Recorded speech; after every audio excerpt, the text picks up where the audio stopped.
Assalamualaikum warahmatullahi wabarakatuh. Pada kesempatan kali ini, di video kali ini saya mau berbagi tentang sharing aja tentang bagaimana langkah pemerintah untuk launching sebuah aplikasi baru yang membantu kami para kepala sekolah untuk bisa menganalisa rapor pendidikan. Nah, di sini saya akan membagikan sebetulnya sebelum launching aplikasi baru dari pemerintah, ini kami di SD Negeri Wonorejo juga sudah melakukan focus group discussion tentang kertas kerja hasil analisa capaian rapor pendidikan tahun 2021. Sebagaimana kita tahu di tahun 2021 itu adalah hasil assessment dari pembelajaran selama rentang waktu 2020. Dimana di tahun 2020 itu secara ya pembelajaran masih berlangsung dalam keadaan darurat ya, masa pandemi. Jadi banyak sekali hal yang memang harus betul-betul kita telaah dari hasil rapor pendidikan tahun 2021. Fokus group discussion kami itu merupakan hasil dari analisa kertas kerja teamwork di SD Negeri Wonorejo. Itu kami buat seperti ini Bapak Ibu. Sebentar saya coba agak perbesar. Di sini kita ungkapkan tentang pendahuluan terlebih dahulu, bagaimana latar belakang tentang rapor pendidikan ya. Ini merupakan alat bantu bagi satuan pendidikan dan dinas pendidikan. Untuk apa Bapak Ibu dan teman-teman semua? Untuk memperbaiki kualitas layanan pendidikan kita. Jadi acuan rapor pendidikan ini untuk 3 hal poin penting adalah mengidentifikasi, merefleksi dan membenahi. Ya, namun kerap sekali di sini kadang seperti mencari mana nih letak kesalahannya seperti itu ya, kemudian membanding-bandingkan pencapaian peserta didik atau satuan pendidikan satu dengan yang lainnya. Bukan seperti ini Bapak Ibu. Jadi langkah konkret yang harus dilakukan sekolah sekarang bukan masalah berapa prosentase numerasi, berapa prosentase literasi lagi gitu. Sekarang kita sudah mulai melangkah gitu, memperbaiki apa yang memang belum sesuai standar. Nah, di sini langkah yang kami ambil Bapak Ibu adalah mengidentifikasi akar masalah terlebih dahulu. Kemudian kita lebih ke bagaimana melakukan refleksi terhadap proses pembelajaran, menyusun kegiatan-kegiatan, tentunya tidak lepas dari anggaran satuan pendidikan yang seperti kita tahu yaitu BOS ya, bantuan operasional sekolah. BOS, BOP juga bisa dari APBD maupun APBN.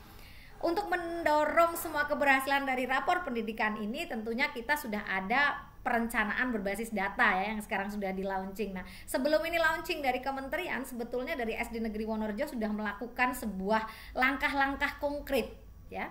Di sini ada bimbingan teknis, daya dukung materi untuk belajar mandiri dan sebagainya. Ini sudah dilakukan oleh pemerintah. Namun kendala di tahun 2021 kalau kita sharingkan nih teman-teman, nanti bisa juga nulis di kolom komentar kalau teman-teman memiliki persepsi atau tanggapan lain ya, nanti kita bisa diskusikan. Kemampuan literasi sama numerasi ini rendah karena dampak COVID-19. Kemudian kemampuan siswa dalam penggunaan IT saat pengerjaan ANBK ini juga merupakan variabel yang mempengaruhi untuk hasil dari ANBK, perolehan ANBK itu sendiri.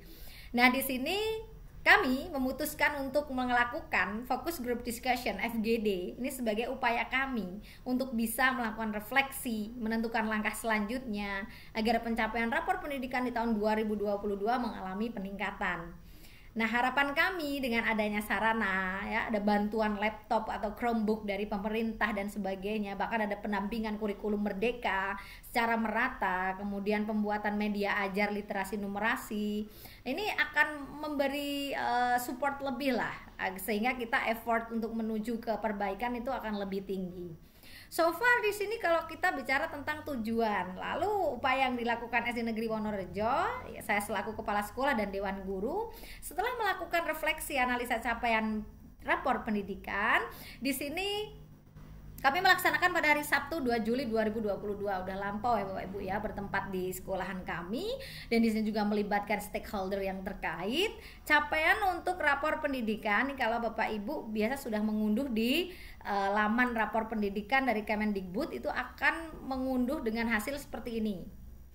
Ada indikator, nama sekolah, capaiannya ya. Bahkan sampai ke sampai ke halaman level. Ini berdasarkan capaian di November 2021. Ada indikator literasi, numerasi, karakter, proporsi GTK bersertifikat dan sebagainya. Ini Bapak Ibu semua sudah bisa melihatnya. Dari capaian analisa ini sudah kami analisa dengan baik, dan melalui FGD kita menentukan mana yang harus ditingkatkan di capaian analisa rapor pendidikan.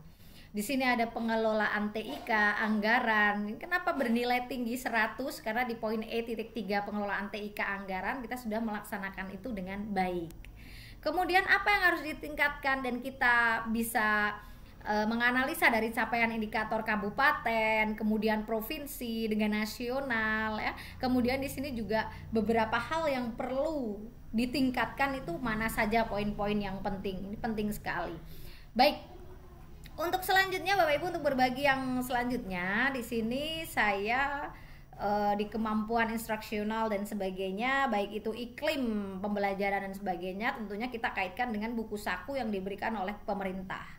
Nah, kemudian di sini saya juga berikan bersama teman-teman bagaimana mengevaluasi diri, potensi, kekuatan, kelemahan, hambatan yang ada di sekolah kita tuangkan bersama-sama untuk nanti bisa kita lakukan upaya langkah selanjutnya.